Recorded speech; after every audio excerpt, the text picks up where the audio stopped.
Volvo's S90 is a full-sized executive segment saloon featuring the kind of elegance, craftsmanship and technology we've never previously seen from this Swedish manufacturer. Safe, efficient, clever, practical and stylish, it's another model that re-establishes this Scandinavian maker as a credibly prestigious automotive brand.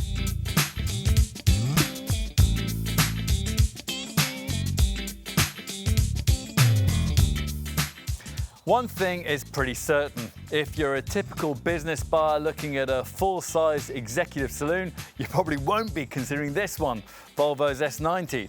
Sales figures suggest that models like the Mercedes E-Class, the BMW 5 Series and the Audi A6 are more likely to be on your radar.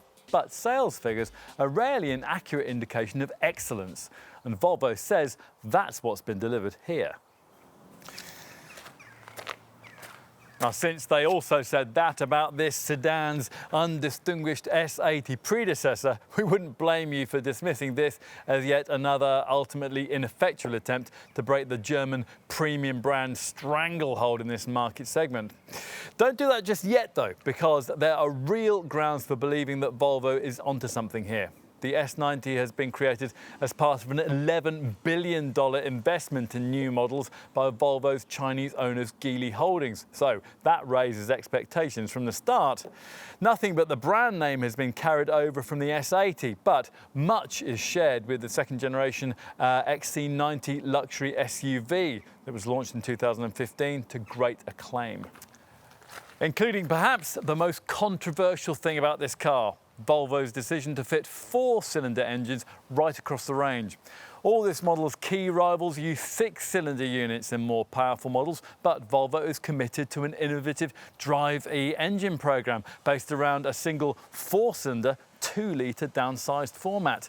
If you're looking at a pokier S90 variant, that means class-leading levels of efficiency, especially in the case of the top T8 twin-engine petrol-electric plug-in hybrid version, which with over 400 bhp on tap is one of the very quickest ways to plump up your green credentials in the company car park.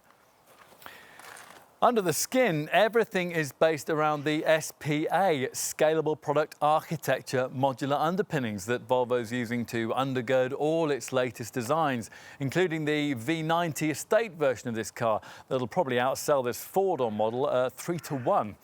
Light, stiff, sophisticated, this platform claims to make this car better to drive than any previous large Volvo. But what's probably more likely to sell you this car is the classy Scandinavian cabin and the astonishingly comprehensive levels of safety provided as standard. Will it all be enough for executive segment buyers? Will it change the buying habits of a generation? Let's find out.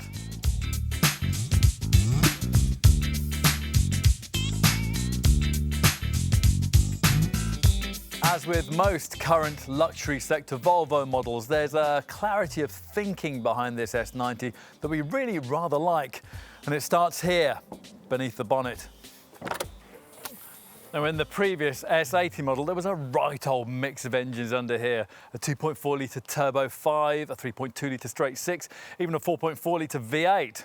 In trying to match its executive segment saloon rivals, Volvo lost sight of what should have been a clear, efficient product development strategy. It has that now, though. The twin-turbo diesel power plant that mainstream S90 models have to have is only 2 litres and 4 cylinders in size, as is every other engine in this car's model lineup. Yes, even the most powerful ones.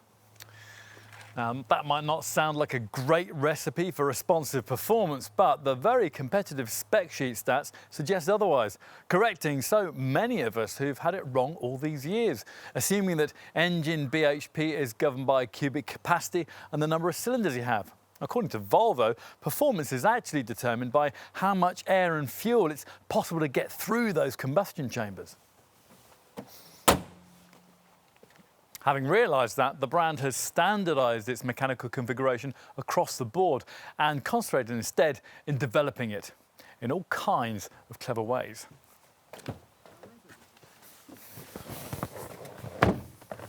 It's a key part of a fresh new chapter in the Swedish brand's history that you really sense when you take a seat at the wheel, cast a glance around at the cool, understated cabin and flick this neat little start-stop switch to fire the engine. A new era awaits.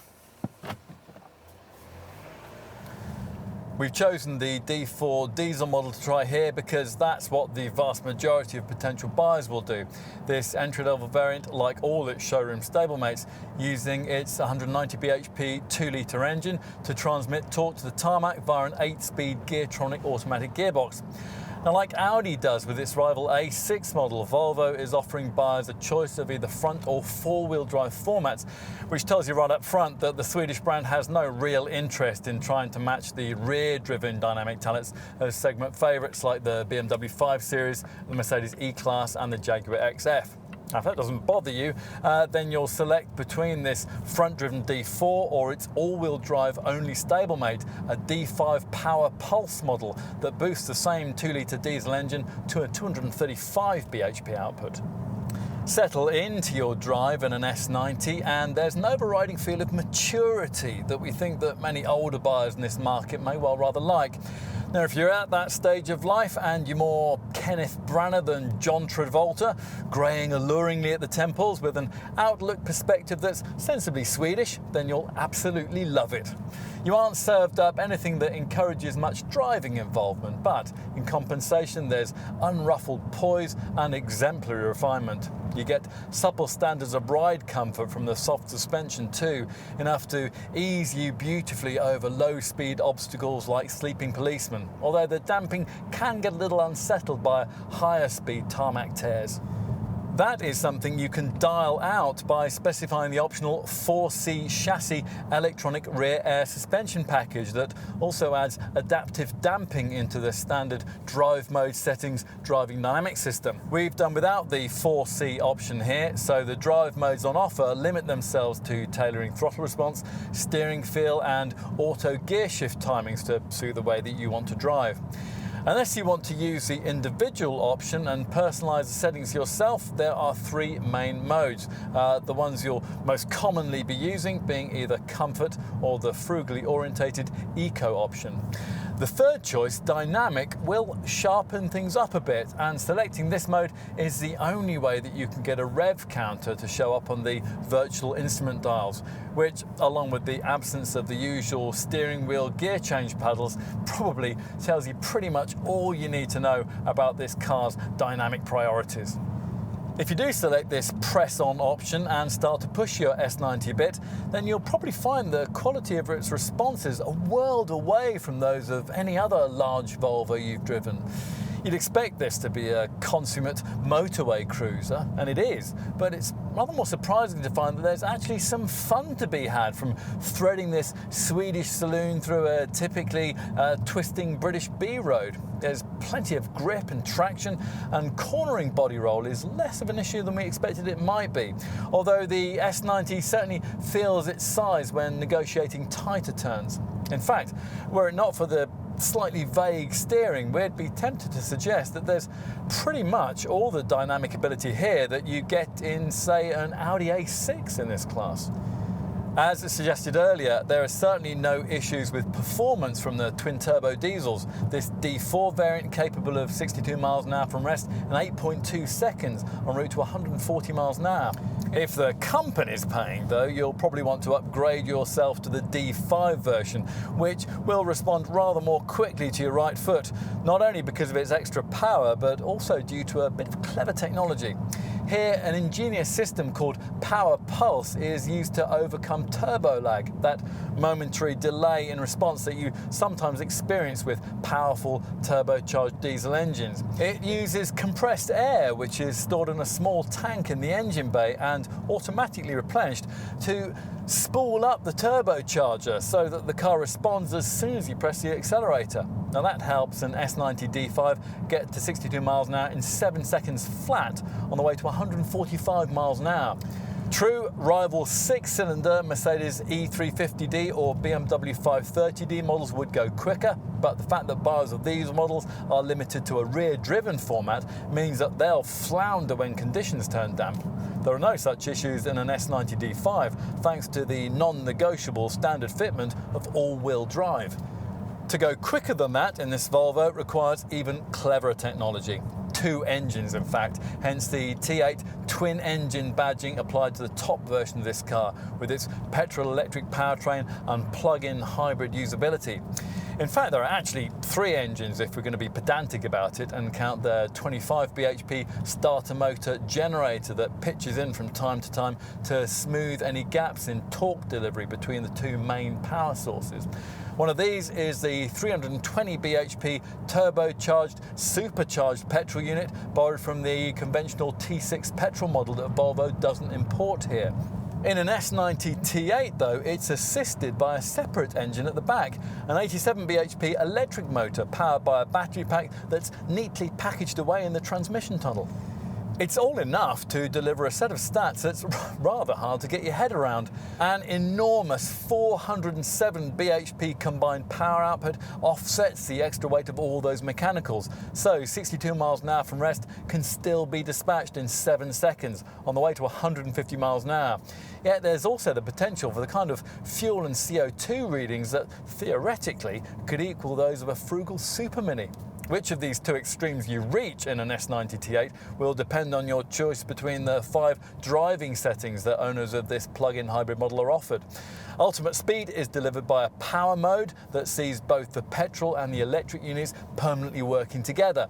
Alternatively, there are 4 other drive choices. A hybrid setting that sees the two engines cutting in and out as necessary, an all-wheel drive mode that gives you permanent 4x4 traction, plus a pure electric setting that only uses the battery power and can take you up to 28 miles, and that's more than most people's daily commuting distance on a single charge. There's even a save option so that on a longer trip you can hold on to that charge until you get to the city driving that you might have to do at the end of a journey.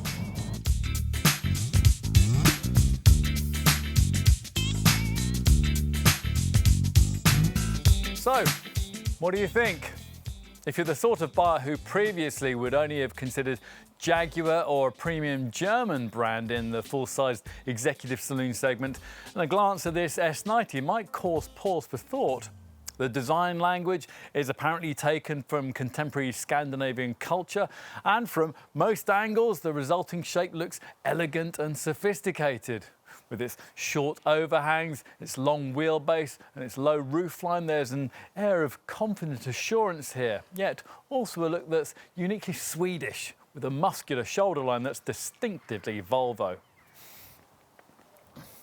There's certainly no doubt as to the brand's origins here at the front, where the unusual LED headlights immediately catch your eye. Their so-called Hammer of Thor design emphasised by distinctive hammer-shaped daytime lighting guides that also flash orange when you indicate. These flank a floating so-called piano black waterfall front grille that's complete with a redesigned version of Volvo's traditional iron mark logo in its centre. Further down is a subtler lower grille you'd normally expect to be flanked by front fog lights in a car of this class. Now these are missing on this entry-level trimmed version, but in compensation the headlamps feature a standard active high beam system that adapts itself to oncoming traffic at night. Move to the side and you can better appreciate that strong shoulder line. It's just about the only thing that visually connects this car to its far less stylish S80 predecessor. That long bonnet and the raked-back roofline are supposed to suggest power and grace. And whatever your perspective on that, there's no doubt that the clean, minimalist surfaces give this Volvo a classy air. You get 17-inch alloy wheels at the bottom of the range, but we'd want to look at filling these arches a little more substantially. Maybe with these 18-inch rims, or perhaps even with the 19, 20 or even 21-inch rims that Volvo offers you. With any of the really large sizes though, you'll need to budget in the extra cost of air suspension if you're not to subsequently rather hobble your car with an over-firm ride. All these things are subjective, of course, but we can't help feeling that the rear end treatment with its 3D tail lights is less successful, something that might encourage some buyers to consider the slightly less controversially finished V90 estate version of this design. Of course, as usual, what's more important is stuff you can't see. And where the old S80's underpinnings could be traced from a humble Ford Mondeo, this S90 uses basically the same SPA scalable product architecture underpinnings that you'd find in Volvo's huge XC90 luxury SUV. And that's one reason perhaps why this car is slightly bigger than the class norm, around 30 to 40 millimetres longer than its German rivals. The structure that the SPA platform sits on is certainly very advanced. 40% of it fashioned from hot-formed boron steel, the strongest found in the motor industry. No other brand uses as much of this very safe, very strong metal.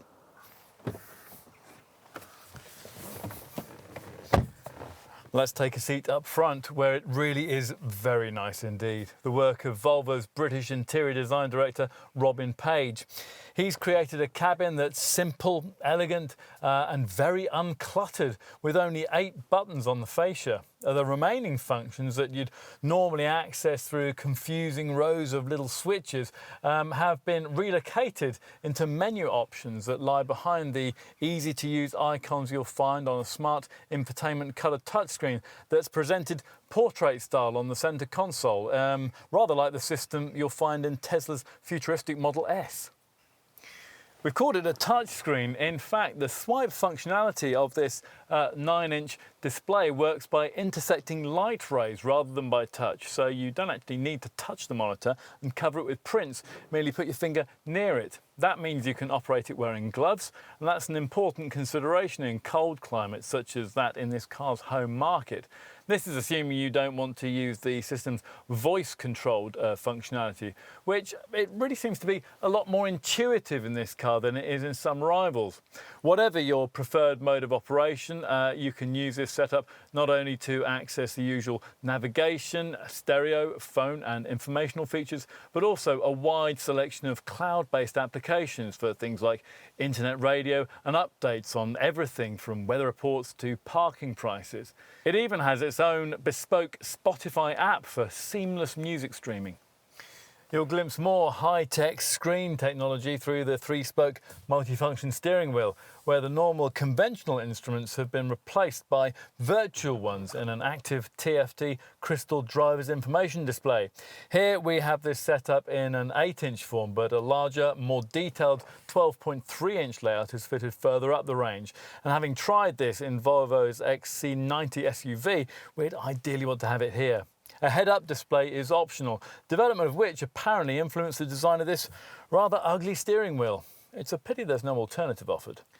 That apart, this cabin is an aesthetic triumph, immaculately made and full of premium touches, like this diamond-cut start-stop control switch and the slatted cover for the centre dash compartment. This entry-level variant features these iron ore inlays on the doors and the dash, but we think the cabin looks best when these trim sections are finished with the optional hand-sanded wood panelling that Volvo offers in either birch or walnut.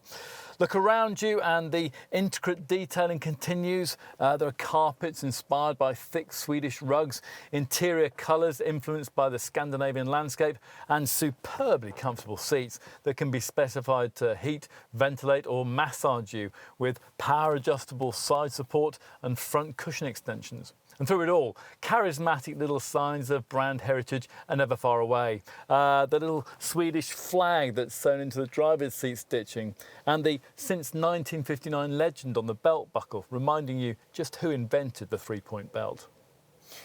We like the technical niceties too. The clean zone interior air quality system, for example. This automatically switches to recirculation mode if outside conditions change, say in a polluted city centre or when you enter a smoky tunnel. The 360-degree parking camera system is another nice-to-have feature, one of the best setups of the type we've tried. And we'd also point potential buyers towards the optional 18-speaker, 1400-watt Bowers & Wilkins sound system that can play your music through 3 modes: studio, individual stage and concert hall. The latter setting aims to replicate the experience of sitting in the Göteborg concert hall and works particularly well for orchestral or classical music. And if a better setup is available on any car in the world, we've yet to hear it. Are there issues? Well, not many. Some of the plastics lower down the dash are of a lower quality than you might want, and it is a pity that from launch Volvo decided that buyers should have to pay extra for the kind of Apple CarPlay smartphone connectivity that's now standard in much cheaper cars. There's nowhere to put your sunglasses either, although otherwise the cabin stowage is quite acceptable. There's a reasonably sized glove box, there are properly shaped door pockets, and there's a compartment in front of the driver's knee. You also get a concealed coin tray that's just in front of the gear lever, and there are 2 cup holders behind that. These are positioned in front of a spacious storage box that incorporates a USB port and an aux-in point. Time to take a seat in the back. Now, given the extra body length that this S90 enjoys over some of its rivals, you'd expect it to feel pretty spacious back here, and by and large it is. A clever design of front seat back further freeing up leg and knee room for rear seat folk. Now, a few of our testers felt a touch hemmed in by a slightly lower slung window line than is usual in this segment, and that's a feeling that might have been more widely shared had it not been for the extra light that's afforded by this particular car's optional glass sunroof.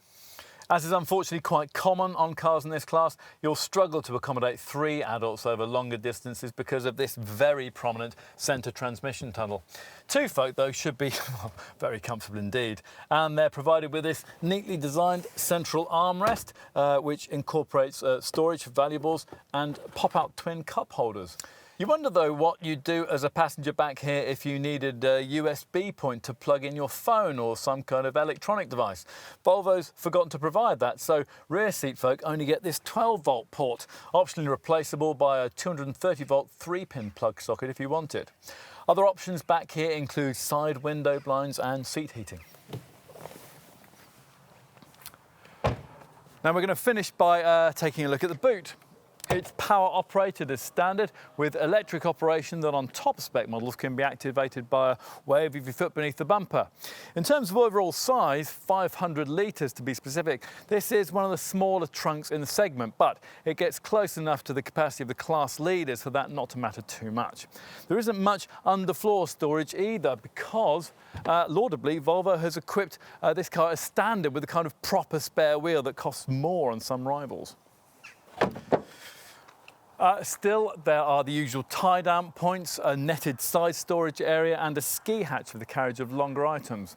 Another thing that many competitors make you pay extra for in the full-sized executive saloon segment is the provision for a split-folding rear bench. Now, it's standard here, power activated by 2 buttons in the rear passenger compartment. Though the space that's then revealed isn't quite flat, it will allow you to take loads of up to nearly 200 centimetres in length. In other words, a trip to IKEA is not out of the question.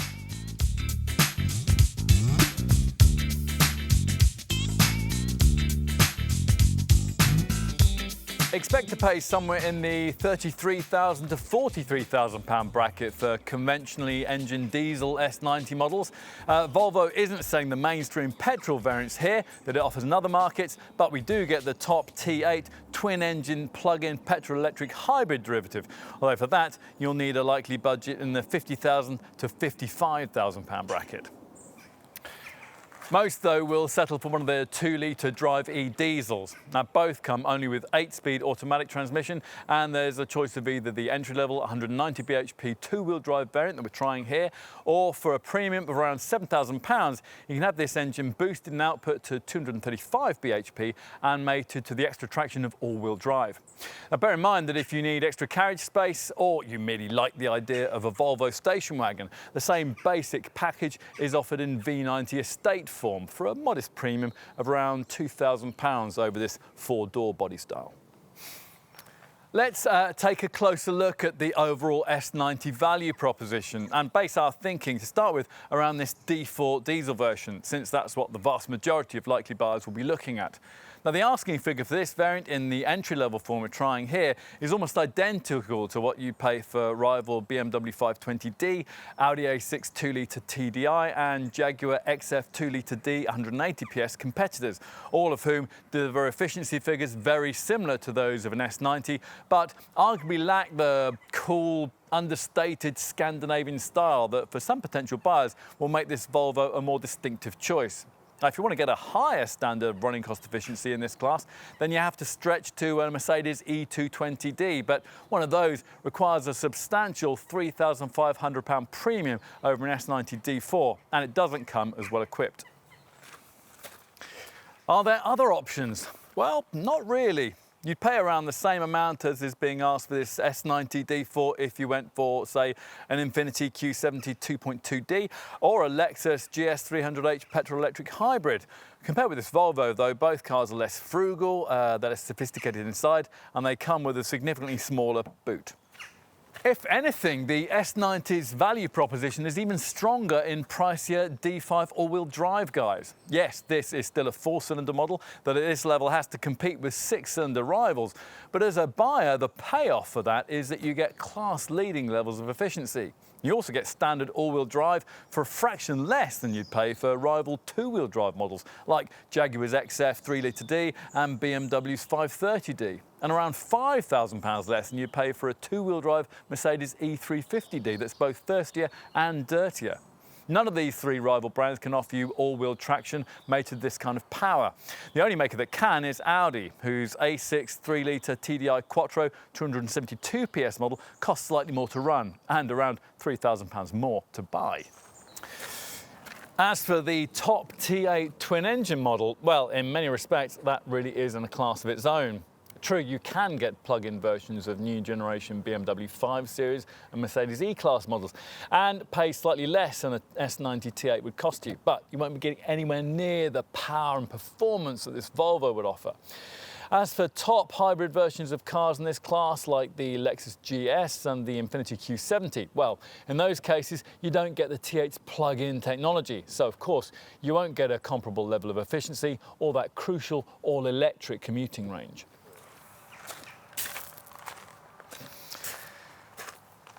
If, having considered all of this, you conclude that it is an S90 that you really want, well, then you're going to need to know exactly what's included in the standard spec.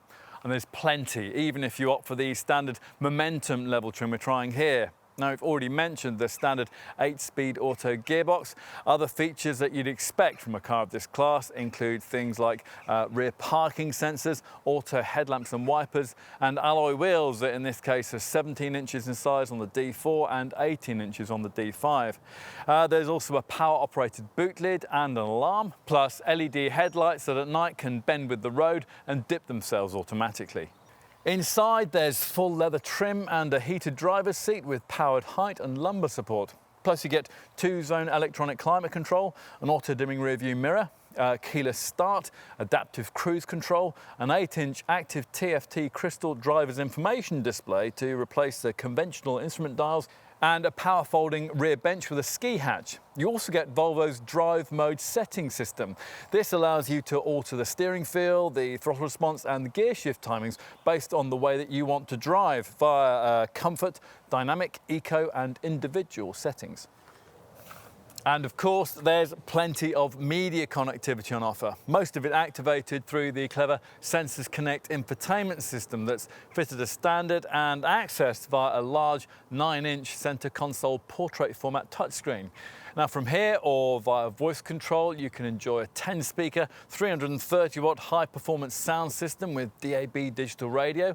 In addition, there's a Sensors navigation system with traffic information and European mapping. Plus, as you'd expect, there's Bluetooth phone compatibility and USB and aux in ports. It's a pretty complete tally. Complete enough to make it unnecessary to upgrade to the pricier R design or top inscription trim levels?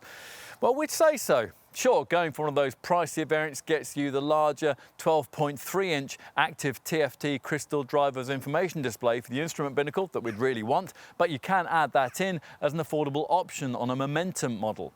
Otherwise, the main features fitted to these more expensive derivatives tend to be nice to have, but not essential items. As you might expect, there's sportier trimming on an R design model and a more luxuriously orientated look inside and out at inscription level. Both these spec packages give you larger 18-inch wheels, multicolour theatre interior lighting and LED front fog lights. Plus, on an R design model, you get a lowered sports chassis, though that's something we think many S90 owners would probably rather do without. At inscription level, there's a softer Napa leather for the upholstery, plus a keyless entry system and a hands-free feature for the powered boot lid that allows you to open it by just waving your foot beneath the bumper. As already suggested though, our preference would be to stick with a standard Momentum model like this one and then add in a few well-chosen options. Now of these, in our view, the most important extra you could specify is the electronic air suspension system that comes as part of the Active 4C chassis package. It's a setup that works through the drive mode setting system I mentioned earlier, and via the same 4 modes adds the functionality of being able to alter the ride to suit the road you're on and the mood you're in. So you'll be wafting along magic carpet style in a way that really suits the demeanour of this car. Otherwise, it's mainly a case of selecting between the various extra cost packs that Volvo offers. Now, this car, for example, has the winter pack, which supplies heat for the steering wheel, the front screen and the windscreen washer nozzles, along with headlamp washers. It's also possible to further embellish this pack with features like a head-up display and active bending headlights that turn with the bends. As for other optional packs, well, if you've got kids, you might want to look at the family pack that protects the second row with power child locks and window sun curtains, while also adding integrated seat booster cushions for the outer 2 seats. Plus, we would also be tempted by the Xenium pack that gives you a powered glass sunroof, a parking camera, 360-degree surround view setup, and a park assist pilot system able to help you locate and then automatically steer you into the tightest spaces. If you'd rather order individual items from the options list, we'd recommend that you look at the Volvo On-Call app first. Now this gives you stolen vehicle tracking and an emergency breakdown call system. Plus it enables you to create a Wi-Fi hotspot in the car and plan journeys in advance at home or at your desk and then download them to the car. With the On-Call phone app, you can also monitor your S90's fuel level, log journey data, check when the car's due for a service, and even lock or unlock the doors, all via your smartphone. And talking of smartphones, if yours is of the Apple variety, then you'll want to add in the Apple CarPlay system that'll allow you to duplicate the functionality of the handset onto the center dash display. Other key options that you might like include 4-zone electronic climate control that also cools the glove box, a keyless entry system, laminated side windows, dark tinted rear side windows, an auxiliary fuel fired heater and a useful 230-volt 3-pin socket for rear seat passengers. Plus, as you'd expect, there are all the usual practical options, retractable tow bar, plus racks for roof boxes, skis, snowboards, bikes and so on. As for things you choose to really spoil yourself, well, there's a choice of metallic and premium metallic paint finishes, and you'll have to pay extra for one of those unless you want the only no-cost colour option, which is flat white. There's also a range of alloy wheels up to 21 inches in size, and to add the finishing touch to the cabin, a choice of carbon fibre, walnut or dark flame birch interior wood inlays. We'd also want to point you towards the option we'd most like to have on this car, the 18-speaker Bowers & Wilkins premium stereo setup. Developed by former music producer Michael Adnauer, it's described as the best sound system on 4 wheels and features a dual-light tweeter on top of the dashboard, along with a 12-channel 1400-watt amplifier.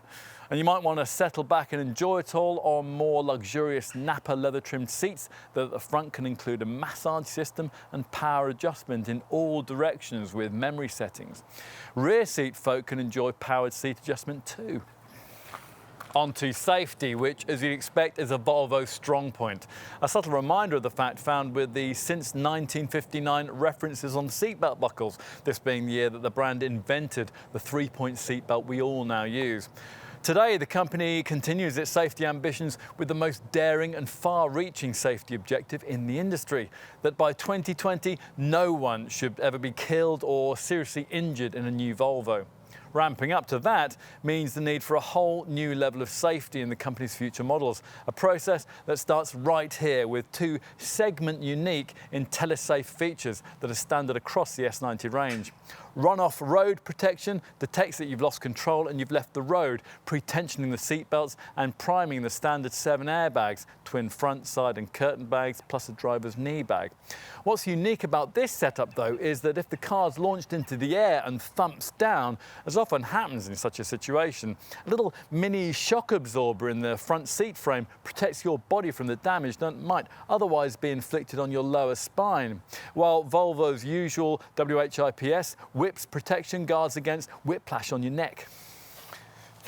I mentioned two world safety firsts. The other is the large animal detection feature built into the standard city safety autonomous braking system. Now, you might think that there's a relatively low likelihood of you ever hitting a large animal, but Volvo doesn't, and with good reason. Apparently, a third of all accidents in Sweden are of this type, so there's long been a genuine need for someone to do something about it. Now, this particular setup was originally developed to deal with elk and moose, but for our shores, it's said to be particularly effective at warning you when deer are approaching from the side of a dark road ahead.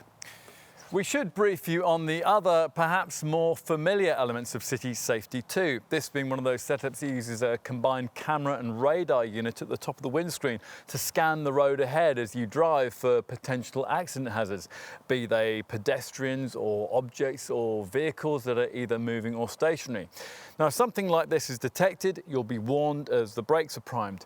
If you don't respond, or perhaps you aren't able to, the brakes will automatically be applied, avoiding a collision entirely if the speed's under around 30 miles an hour and reducing its severity if you're travelling faster than that. An inclusive part of this package that we really like is the full auto brake element. Let's say, for instance, you're momentarily distracted and you go to move off from a roundabout or come out of a turning directly in front of another car. Well, you won't be able to. Your S90 will detect that oncoming vehicle and automatically apply the brakes to prevent the accident. The other really notable standard electronic safety feature is called Pilot Assist, a setup that at cruising speeds can effectively drive for you. It's able to take care of the steering, the throttle and the braking on major roads, and it'll work with the standard adaptive cruise control to keep you a safe distance behind the car in front too, slowing down and speeding up as necessary. As with the Mercedes version of this system, which is an expensive extra on the rival E-Class model, you have to keep your hands on the steering wheel for the system to be operable. Other standard safety features include more familiar things like ISOFIX child seat fastenings, a pedestrian-friendly active bonnet, and a road sign information display feature that pictures road signs as you pass them and then displays them for you on the dash. The ABS setup has emergency brake assist for panic stops, while the stability and traction control systems include spin control, corner traction control, and an engine drag control feature that stops the car from skidding when the gearbox sharply down changes on a slippery surface. There's plenty of standard electronic assistance to keep you in the right place on the road too. Road edge detection steers you back into the centre of your lane if you veer slightly in towards the road edge, and a lane keeping aid does the same thing if you veer over the lane delineating markings at cruising speeds. Both scenarios are most likely to happen if you're feeling tired, so there's also a driver alert control system that monitors your driving reactions for drowsiness. If you want to go further, you can pay extra for a blind spot information system that, on the move at speed, stops you from dangerously pulling out to overtake another vehicle. This feature comes packaged up with three further things: auto-dimming exterior mirrors, a cross-traffic alert setup that warns you if you're reversing out of a space into the path of an oncoming car, and a rear collision mitigation system that uses rear-facing radars to detect an impending rear-end collision. If one's imminent, your S90's rear tail lights will flash to alert the oncoming driver at the same time as the seat belts are tightened and the brakes are applied to prevent the vehicle being pushed out into the oncoming traffic. And finally, we'll mention the fact that if you've specified the extra cost Volvo On-Call app, you also get an emergency and roadside assistance support system. That'll sense if your car's involved in a collision and will alert a trained operator to immediately contact your vehicle. If no response is detected, the emergency services will be instantly informed. It's all very reassuring.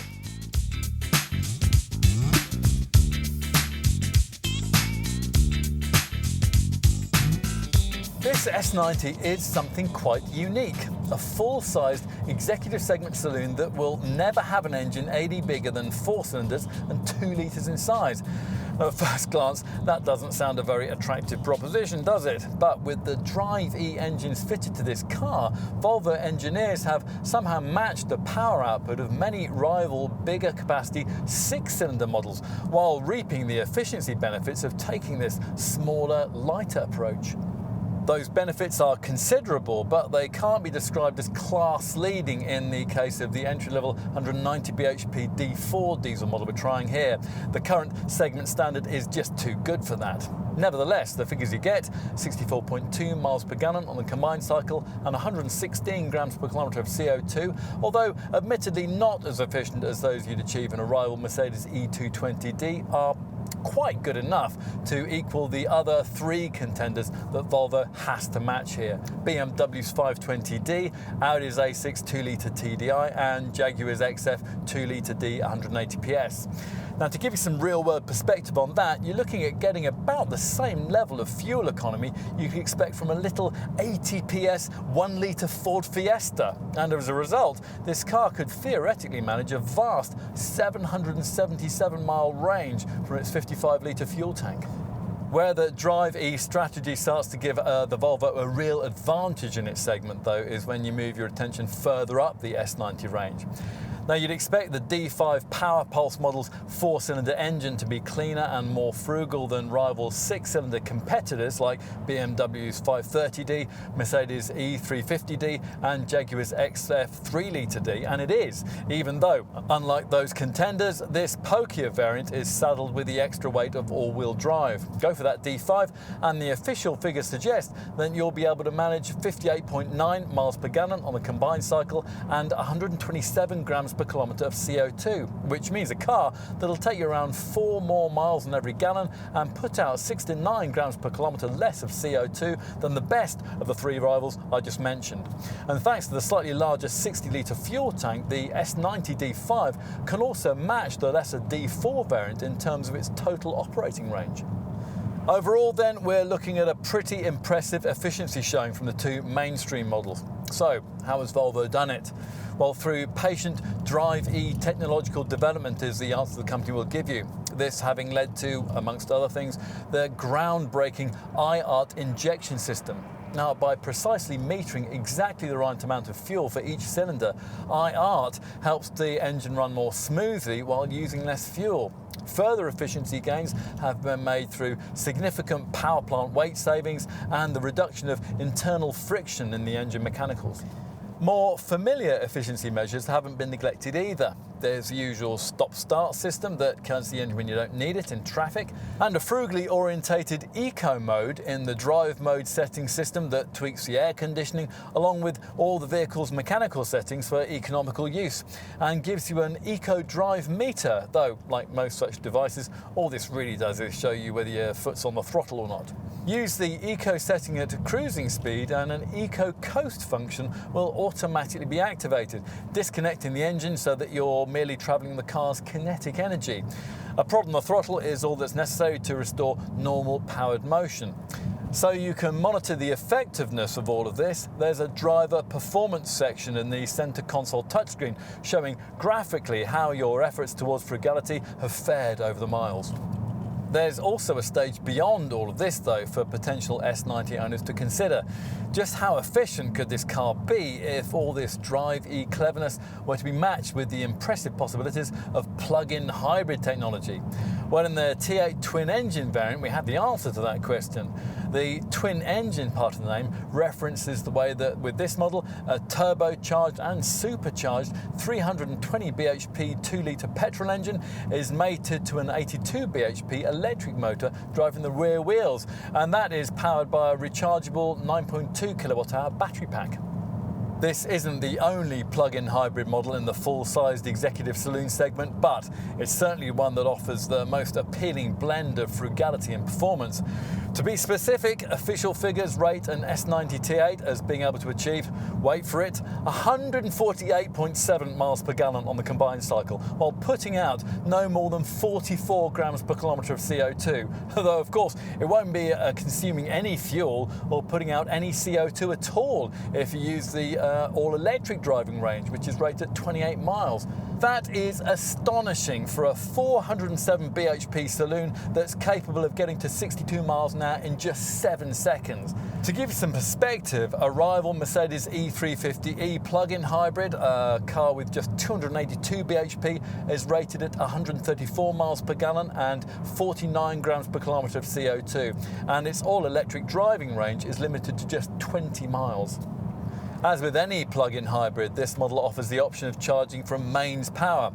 Owners will be able to buy a wall box from Volvo that will charge their cars on 16 amp power in about 2.5 hours. If you're out and about and you can find a 10 amp public charging point, then the charging time will be slightly longer, 3.5 hours, while connecting up to a normal domestic 3-pin 6 amp supply will take 6 hours. And as with any plug-in hybrid, it's certainly true that in everyday use, you'll never actually achieve the official fuel and CO2 returns quoted, but the important thing is that the government believes them. So business users will be able to write down as much as 100% of the cost of an S90 T8 against their tax liability. And a 40% taxpayer could be driving this variant while incurring a benefit-in-kind tax bill of no more than around £100 a month. So if you're a business buyer browsing this segment, these are figures that'll reward a bit of thought if you're just about to blindly sign on the dotted line for a conventional 6-cylinder diesel model. What else? Residual values. Well, they're key in this segment, of course, and you'd expect those of a big, relatively expensive Volvo luxury saloon to lag severely behind the kind of figures you could realise in a rival BMW or Mercedes. You'd be wrong, though. The S90 is selling here in very restricted numbers, and that, along with this model's many other attributes, has turned around Volvo's performance in the executive sector when it comes to depreciation, to the point where independent experts reckon that after owning the D4 model we're trying here for the usual 3-year, 60,000 mile ownership period, you get between 39 and 41% of your original purchase price back, depending on the trim level you've chosen. Now that is pretty close to the kind of return you get from a rival Mercedes E-Class. On to insurance groupings, which should be reasonably affordable by class standards. To give you an idea, expect your premium to be based on either Group 27E or 28E for this D4 diesel, which looks pretty good in comparison to, say, the Group 34 rating that's applied to a rival BMW 520D. Move up to an S90 D5 and you're looking at Group 33E. Maintenance should be relatively affordable for a car of this kind, with intervals every year or 18,000 miles. 3 or 5 year prepaid servicing packages are available to help you budget ahead. And if you pay extra for the useful On-Call with App remote connectivity system, this Volvo can be programmed to autonomously realise when a service is due and then automatically book it for you at a dealership of your choice. Finally, we'll tell you that the warranty is the usual 3-year, 60,000 mile package. At least, you see, there is something conventional about this car.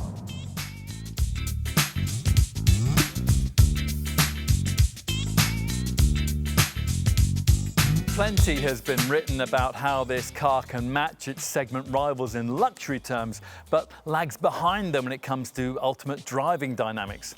We can't help feeling, though, that this rather misses the point. If Volvo had made this S90 feel like an E-Class, an A6 or a 5 Series to drive, then in many ways it wouldn't represent the distinctively different choice that it offers in the sector. Don't misunderstand us. We're not saying that this car's driving experience couldn't be a little more involving. Volvo particularly needs to learn from brands like Jaguar and BMW when it comes to steering feel, for example. We do, though, want to hail the seismic dynamic step forward that this S90 represents over its predecessor.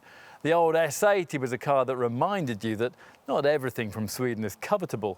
This might be the nation that brought us ABBA, but it also gave us IKEA too, not to mention countless frozen, uninhabitable islands. Forget that now, though. In this S90, Volvo has a properly credible and very charismatic flagship saloon that will complement the discernment of the relatively few business buyers likely to choose it.